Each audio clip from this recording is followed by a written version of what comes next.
My name is Jenna Ellis, and I'm the Senior Legal Advisor to the Trump campaign, and I'd like to just explain now where we've been and where we're at and what you can expect from this process. So what you have heard, I'm sure, in the fake newspapers tomorrow will be one of two things. Either there was not sufficient evidence that we've presented, or we spoke too long. Okay, so what you've heard now is basically an opening statement. This is what you can expect to see when we get to court to actually have a full trial on the merits, to actually show this evidence in court and prove our case. This is not a Law and Order episode where everything is neatly wrapped up in 60 minutes. For those of you who are here in this room or have maybe tuned out in other networks, clearly you've never been court reporters. Trials take time. Putting on evidence takes time. This is basically an opening statement so the American people can understand what the networks have been hiding and what they refuse to cover, because all of your fake news headlines are dancing around the merits of this case and are trying to delegitimize what we are doing here. Let me be very clear that our objective is to make sure to preserve and protect election integrity. President Trump has been saying from day one that this is about maintaining free and fair elections in this country. It is not about overturning an outcome. It is about making sure that election integrity is preserved, and every American should want that. If every American is not on board with that, you have to ask yourself why. And if your fake news network is not covering this or allowing you to cover it fairly and accurately, you should ask yourself why. This is absolutely a legitimate legal basis. We have been asked to provide an entire case that generally would take years in civil litigation. I've been a prosecutor. I have tried cases with far simpler facts. One thing happened in a matter of minutes, and it still takes days. And we go through a jury process. This is the court of public opinion right now. We are not trying our case in the court of public opinion, because if we were, we would get unbiased jurors. I would strike 99% of you from the jury, and I would be allowed to because of the fake news coverage you provide. You are not unbiased jurors. And until you step out of your role as a journalist and actually go into a courtroom and you are a judge on a bench that has sworn an oath to be unbiased in our separation of powers, then your opinion does not matter. The facts matter, the truth matters, and if you are fair reporters, you will cover that fairly and appropriately, and you will allow coverage of our media team here and our legal team. That is absolutely shocking that all you cover are around the margins, and I've seen all of you taking pictures right now, and I can anticipate what your headlines are going to be.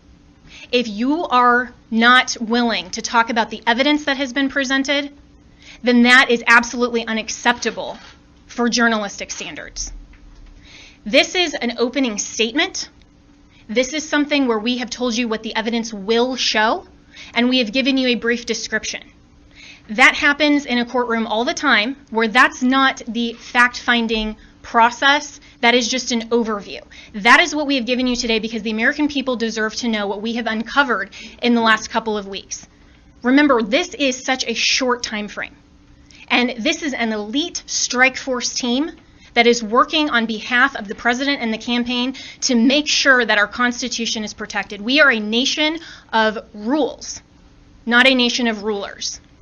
There is not someone that just gets to pick who the next president is outside the will of the American people. And that is our task, because when we talk about voter fraud, it's actually election official fraud.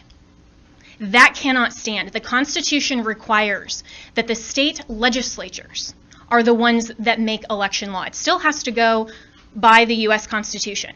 But what has happened in this case is that state and local level officials, and all the way up, have changed the rules. That's what the Democrats do. If they don't like the rules, they change them.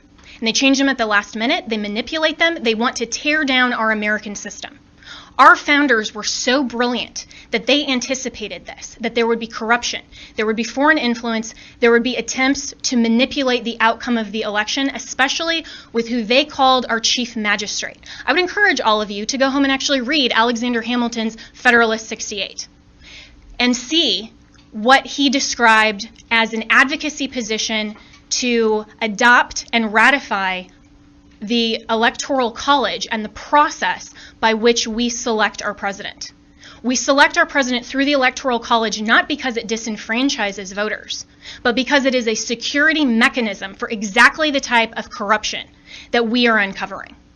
And every American should be grateful and thankful that our founders had the foresight to put in those protections and provisions to make sure that your legitimate legal vote is not disenfranchised. That is what we are advocating for. We want to make sure to protect election integrity, and your president, President Trump, we are so proud that he is in this fight because he understands that when he swore his oath of office, he swore an oath to uphold and defend the United States Constitution. That is what he is doing. And that is what we are doing. We are confident that through this multiple pathway to victory, we will get to the actual outcome that the evidence shows. But this is not about overturning an election on our part. It's about making sure that we protect and preserve free and fair elections for all future American elections. If the United States caves to corruption or this type of election integrity disaster, then no election will be secure from here on out. And we all need to be keenly aware of that. We are the representatives here that are standing in this gap and defending President Trump and defending you, the American people, at the end of the day. This is ultimately about the United States of America.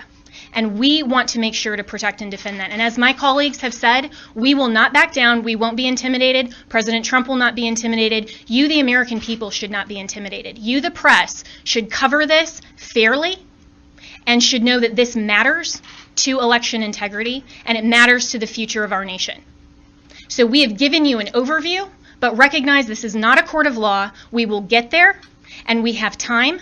And we have constitutional provisions that will step in when we show the corruption and the irredeemably challenged and overturned votes that are absolutely corrupt in all of these counties. It is irredeemably compromised. We will show that, but you have to give us that opportunity. This has been just our opening statement, and we have an opportunity to get there, and we have time, and we will do that. This is the United States of America, and we stand proudly for President Donald J. Trump. Thank you.